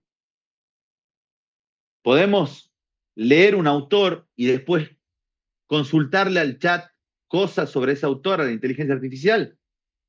¿Podemos generar un círculo virtuoso con eso? Podemos, la necesidad de adaptarnos profesionalmente también. Factor humano crítico, esto es opinable. Y finalmente, como digamos, para hacer un cierre y después abrimos el tiempo que quede a intervenciones, lo más importante para esta materia, para esto que estamos viendo, para la teoría política de nuestra Constitución y la teoría política en general de las constituciones occidentales, la precaución, que nació de manera orgánica, es decir, que apareció naturalmente en sus propias inquietudes. La precaución frente a que nosotros deleguemos cuestiones penales, cuestiones financieras, cuestiones emocionales, como se está haciendo, inteligencia artificial, que es tu novia o tu novio, ¿no es cierto? Ojo. Cuidado, cautela, serenidad, diría Heidegger. Serenidad. Tratemos de tener cierta cautela frente a todo esto, porque no solamente es lo más interesante que está ocurriendo en la actualidad, sino que también es lo más revolucionario, lo más transformador, y en ese camino, como decía Manu hace rato, que bueno, en ese corto plazo, incluso quizás en ese mediano plazo, puede generar grandes problemas, digamos, y por eso tenemos que tener esta cautela. Acá tengo yo algunas preguntas para el debate: cómo equilibrar progreso tecnológico y Estado de Derecho, hasta qué punto deben implementarse controles éticos y legales. Esto me parece interesante, porque además es una pregunta con trampa, porque la primera pregunta es: ¿pueden implementarse? ¿Pueden o no implementarse? Y luego, ¿cuáles? ¿Qué rol debe asumir el derecho frente al riesgo de concentración informativa? Por ejemplo, una IA que diga el derecho de todo el mundo. ¿Cómo preservamos la autonomía? ¿Cómo evitamos esto que Tomás lo dijo, esta cesión de la autonomía cognitiva? ¿Cómo evitamos infantilizarnos y volvernos niños a merced de los sistemas de inteligencia artificial? Y bueno, esta última pregunta ya de transhumanismo era por si podíamos ampliar un poco más. Yo pasé rápido estas diapositivas porque no son de los textos de la clase. Pero bueno, yo hasta aquí dejo planteadas estas preguntas. Los que quieran ir, no sé cómo hacemos, Manu, quieran ir levantando la mano o habiliten el micrófono. Levantemos la mano a ver quién, utilicemos la mano virtual, a ver quién quiere participar, porque me parece que debe haber bastante para decir. ¿Alguno tiene ganas de abrir un poco el momento de pregunta? Levantando la mano, así nos organizamos un poco. Dale, Tomás, empezá nomás. Profe, me quedé con una pregunta anterior con el tema de interpretación de textos y cuándo una IA o cuándo nosotros vamos a poder utilizar un resumen de IA y tomarlo como fidedigno, como si fuera algo de donde yo pueda estudiar o pueda nutrir mi conocimiento.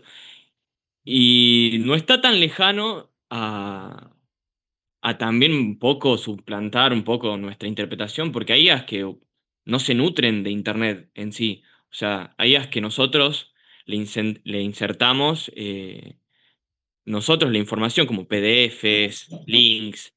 O sea que nosotros vamos guiando y vamos estructurando la información que nosotros queremos que la IA interprete, digamos. Eso es Sí, ya otro costado, que es una IA más encasillada en la información que nosotros queremos que analice. Solo esa información, ciertos PDFs, ciertos links, o sea, no es que se nutre de todo el sistema de la red, o sea, solamente de lo que nosotros, y ahí ya es como está básicamente y siendo suplantando lo que nuestra propia interpretación, digamos, porque es como, bueno, ya me estoy enredando, pero sí, o sí, sea, no, no sé sí, si se lo que entiende. vos decís, Tomás, se entiende, y además es importante. Primero, me doy cuenta que vos estás imaginándote la manera en la que se resuelve esto, que es circunscribiéndolo a ciertos documentos, a ciertas fuentes, y quiero decirte que efectivamente así es como se lo está mejorando o tratando de mejorar en el ámbito legal, circunscribirlo a base de datos. Por ejemplo, lee de acá, lee de este número de leyes, ¿no es cierto? Lee las 27.000 leyes de Argentina, pobre inteligencia artificial, pero lee las 28.000 leyes nacionales de Argentina, de las Claro, cuales profe, reales, sí, no sí, sé sí, si reales eran. hay, No, hay una no, herramienta, sí, se entiende. Hay pero una no, herramienta, te quiero hacer esta aclaración, Tomás. No es que no están conectados a Internet. Por ejemplo, si usas Notebook LM, por ejemplo, no es que no están conectados o que no se nutren de Internet. Están entrenados por Internet y etcétera. Es decir, ¿cómo aprendieron a hablar? Aprendieron a hablar con un aprendizaje profundo de grandes datasets, entonces siempre va a estar el sesgo. Incluso si vos haces eso que estás diciendo, que aislarlo. Alicia. Y después, a ver, Mayra había pedido, creo que había puesto claro, la mano profe, primero. pero para terminar, o sea, ahí interpreté, o sea, no lo dije correctamente, o sea, inevitablemente usan internet para trabajar, sin el internet no trabajan, No, claro, pero no, pero yo te advierto sobre eso porque por ahí va la cuestión jurídica. Lo limitemos a un PDF, lo limitemos, bueno, aún así, siempre hay que tener presente que ya, como vamos a ver la clase que viene, los modelos de inteligencia artificial son bastante incontrolables. Entonces siempre hay que verificar uno, incluso si uno le dijo, bueno, lee solo este PDF. claro, Siempre uno claro, tiene que leer el PDF. ahora sí Sí, entiendo, ahora sí entiendo. sí, había Sí, pedido profe. primero Mayra y después Sí, Alicia. Sí. sí, bueno, yo lo que quería aportar con respecto a lo que veníamos hablando, que es acerca de cómo podríamos controlarlo, digamos, o sea, cuál sería una posible solución ante ciertas situaciones. Con respecto a la interpretación de los textos, la aplicación en las leyes y demás. Y para mí, como un primer punto, tomando en cuenta también lo que se había hablado en clases, es de que como si hay que inclinar esa balanza narrativa para hablar de las consecuencias que tiene el uso de la IA, que si bien se la toma de una manera muy relativizada, se informa de una manera muy relativizada, y siempre está la cuestión de que se ponen parámetros de cuánto te sirve para hacer más rápido tu trabajo, o como decían, en la interpretación de los textos y demás. Y también vuelvo al punto del que hablaba al comienzo y que lo dijo el compañero anterior, de los comandos que uno le va dando. Por ejemplo, él decía, bueno, pero puede haber una interpretación similar a lo que uno piense porque le va dando ciertos comandos y demás. Yo creo que no llega a ese punto de poder reemplazar lo que es un análisis, una crítica y demás que se puede hacer de un texto, de las leyes y demás en ciertas situaciones. Entonces, como que para mí un paso también es eso, ¿no? De poder ir informando acerca y educando de cómo poder utilizar equilibradamente la IA y sin dejar de lado la preparación, la lectura y el conocimiento. Bueno, muchas gracias, Mayra. Muy bueno, buen aporte. Alicia. Sí, yo lo que quería decir es que no hay que olvidarse que la inteligencia artificial parte de unos comandos que la persona que lo ha diseñado le va introduciendo. Como dice Mayra, esa información está a criterio de la persona que ha diagramado el sistema que se está utilizando. Entonces, de pronto, para lo que puede interpretar un jurista, un abogado, un juez, no es lo mismo que lo que puede interpretar la persona que ha creado el sistema de inteligencia artificial que se pueda utilizar. Entonces ahí va a haber una discordancia. Yo pienso que en ese sentido no se puede reemplazar la forma de interpretar un texto legal, un caso, en base a la inteligencia artificial, porque nunca va a ser coincidente o quizás muy pocas veces concuerde con la postura de un juez o de un jurista. Muchas gracias, Alicia. Muy buen aporte también. Mauro. ¿Cómo está, profesor?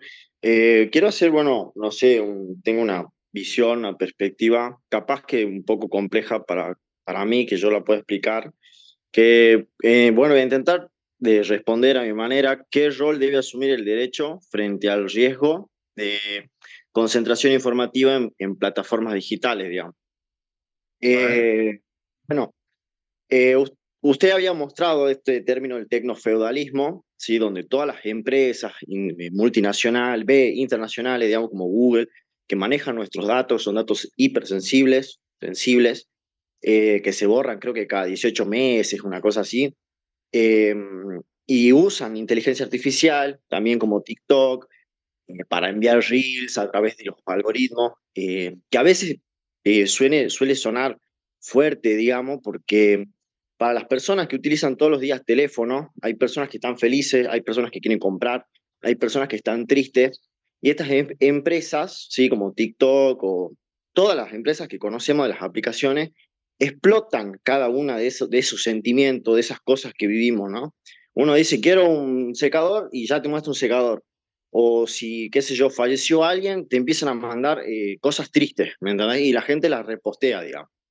¿Qué es lo que pasa, digamos? ¿Qué rol debe asumir el derecho? Y bueno, debe elaborar justamente normas, ¿sí? Que digan cómo deben ser programadas. Y ahí viene el problema, digamos. Porque estas empresas no van a querer, digamos, que se establezcan normas que los perjudiquen, porque ellos lucran con esto. Y esas normas tampoco lo pueden poner los estados nacionales, porque tiene que hacerlo sí o sí un estado, no sé, una organización internacional, digamos. Y cómo, y yo creo que ese es el rol que debe asumir el derecho, digamos, y que es supranacional para mí, digamos, establecer normas que digan cómo deben estar configuradas estas inteligencias artificiales, que se dijo, hubo muchos, los creadores de inteligencias artificiales, que esto ya viene del 1970, del 1960, vienen esos científicos, eh, 1940, eh, la década del 40. claro, Si vos querés sí, buena había un historia. médico que había establecido las 3 reglas de la robótica, no me acuerdo cómo se llama, ya viene de hace No, vos rato, está. digamos. ¿Cómo? Sí, no, eso es ciencia ficción, las 3 reglas de la robótica. Pero sí, sí se entiende lo que vas. Claro. O sea, al punto, digamos, al que más o menos quiero llegar es que es muy difícil que el derecho logre establecer normas para el capitalismo, digamos, porque estas empresas tienen muchísimo poder. Incluso podríamos decir, Ok. no, tiene más poder que muchos estados chicos. O sea, es Interesante. muchísimo. Bueno, no, Mauro, es interesante. Y además tomaste un punto muy interesante, que es el que vas a ver en el texto, que habla, por ejemplo, de Lexis, que es una plataforma legal, da ejemplos de lo que ellos llaman publishers, que son editoriales, digamos, que editan el derecho y que están creando IAs, digamos, jurídicas, que tiene este sistema que mencionaba Tomás. Yo no quiero ponerme muy técnico, pero bueno, se llama RAG, que es esto de poder decir, bueno, lee solamente de este grupo de leyes. Y eso genera una desigualdad en el acceso. Entonces, sí, probablemente me gusta el punto que tomaste, porque probablemente se acelere eso, ese proceso. Y sea interesante, de ahí, digamos, si se puede o no el derecho a regularlo, bueno, eso ya es la otra cuestión. Pero ese punto es interesante. Voy a leer acá también de las cosas que venían poniendo. En la cátedra de Derecho Tributario aplicado a unidad para enseñanza, bueno, sí, mucha gente le dice que la cuarta revolución industrial. Yo pienso que la revolución digital, esto a título personal, no necesita el nombre de otra revolución, porque es, digamos, nada, está al nivel de la revolución industrial, sin lugar a dudas, de la revolución industrial, cuando hablamos de siglo XVIII y XIX, ¿no es cierto? Digamos, de las distintas revoluciones industriales. Acá la IA puede llegar a ser persona, puede llegar a ser una nueva forma de esclavitud. ¿Qué puede hacer y qué cosas solo los humanos podemos hacer? Si la IA puede llegar a ser una persona, es una pregunta muy interesante que atraviesa la ciencia ficción, atraviesa la literatura, la serie, pero que curiosamente no es una pregunta en este momento que sea tan urgente en la medida en la que no estamos seguros qué es una persona. Persona, digamos, es la máscara, ¿no es cierto? Legal. Nosotros en derecho aprendemos que persona significa máscara, digamos, un centro de imputación de derechos y obligaciones. Y viene un abogado y te contesta, es una persona y es un centro de imputación de derechos y obligaciones. Y viene otra persona y dice, no, una persona es un ser humano biológico. Y viene Kant y te dice, no, todo sujeto racional puede ser, digamos, puede ser equivalente a una persona. Entonces, la pregunta por la persona es una pregunta un poco metafísica Y mientras nosotros nos preguntamos si esto es una persona, yo les adelanto, no es una persona, es una máquina que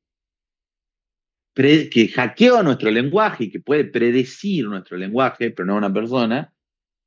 Ya está ocurriendo desplazamiento laboral, ya está ocurriendo impacto económico y impacto jurídico, impacto... Entonces, el fenómeno, digamos, con independencia de si o no una persona, esta otra discusión sobre la que les quiero advertir, es una discusión muy interesante, pero una discusión que diríamos, en principio no es una persona y es muy diferente una persona, porque nosotros no somos máquinas, que es muy diferente y nos afecta de manera, sea o no persona, que son muy importantes, ¿no es cierto? Más allá de si es o no una persona.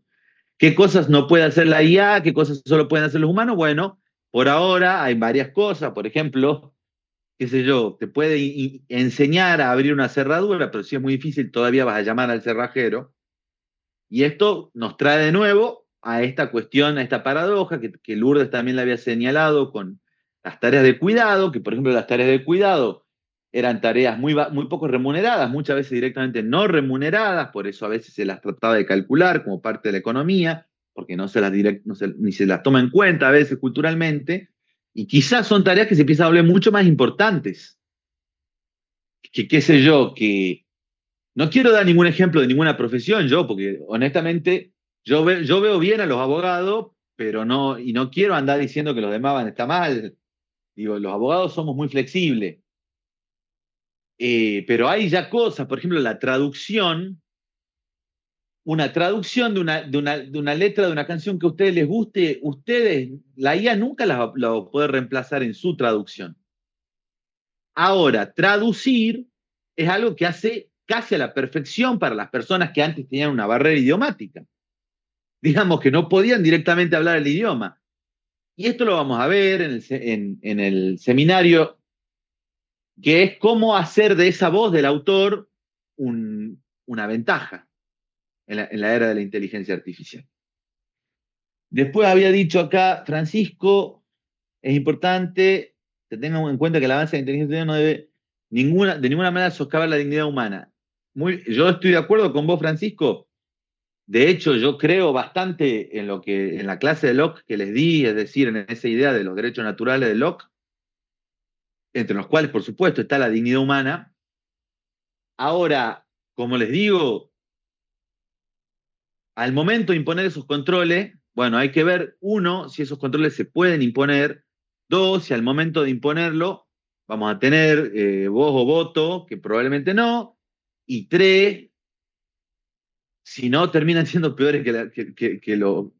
Entonces es interesante, pero te tomo acá que sin duda, si pudiéramos hacerlo, los derechos humanos serían lo primero que uno le pondría. Lo primero que uno le diría es respetar los derechos humanos. No discrimines, por ejemplo. Eso a veces, ya vamos a ver cómo eso a veces las conduce a discriminar a la IA, pero los derechos humanos serían lo básico. Como fuente del derecho, en un futuro no es mala idea ofrecer una interpretación igual o diferente para el juez. Creo que ese es el último comentario de Héctor. Yo creo que lo que dice Callister es que ya es una fuente del derecho, de facto. Esto es interesante para que lo tengan presente porque además eso es lo más importante de ese texto. Digamos, si ustedes se van con esto, ya se fueron con mucho, comprendiendo que apareció una fuente, se coló entre la fuente que nosotros venimos estudiando desde siempre, una nueva fuente que incide masivamente sobre la relación de las personas con el derecho. Y si no, pregúntenle a la gente que no. Ustedes dijeron que la están usando algunos todo el tiempo y están estudiando abogacía, y hay gente que no estudia abogacía y también la usa para temas jurídicos, para preguntar cuestiones. Entonces, eso para mí es fundamental que lo tengan en cuenta. Nosotros no controlamos las fuentes. Apareció una fuente que nosotros no hemos controlado, que apareció. Debemos cuidar la actividad con los tecnólogos si piden valores sociales, familiares, emocionales, fuera lo productivo que sea. Bueno, eso también es muy interesante, Irene. Estos valores, ¿cómo se los preserva? Lo que me trae de nuevo, y yo creo que con eso voy cerrando, al punto de equilibrio. El punto de equilibrio, por ejemplo, cómo nosotros logramos preservar esos valores y al mismo tiempo estamos coexistiendo con una máquina que nos puede imponer valores, ¿no es cierto? Porque tiene valores la inteligencia artificial, no valores humanos, pero tiene, digamos, preferencias, ¿no es cierto? Tiene sesgos, esto lo vamos a ver también en profundidad, que son parecidos a valores. Bueno, ¿cómo encontramos ese punto de equilibrio? Esa es una pregunta que yo me la hago todos los días cuando hablo con inteligencia artificial, porque permanentemente me doy cuenta de los valores que me está imponiendo, ¿no es cierto? Así que Irene también muy bueno el aporte. Bueno, muchas gracias por todos los aportes. Ha sido una clase muy divertida para mí, que es lo más importante, y con mucha participación. Así que bueno, muchas gracias y nos vemos el martes. Manu, ahí. Gracias, gracias, Horacio, gracias, chicos. Nos vemos el martes en este mismo link. Va a ser el mismo link que está subido. Así que, bueno, nada, los tengo. Pueden partir nomás. Ahí nada, me quedo porque quiero, una compañera me pidió, Melina, quédate y charlamos un segundo. Buenísimo. Bueno. Muy buena la Muchas clase. gracias. Muchas gracias. Chao, hasta luego. Nos vemos el martes. Hasta luego, profe. Profe, gracias, profe. Que tengan un buen día.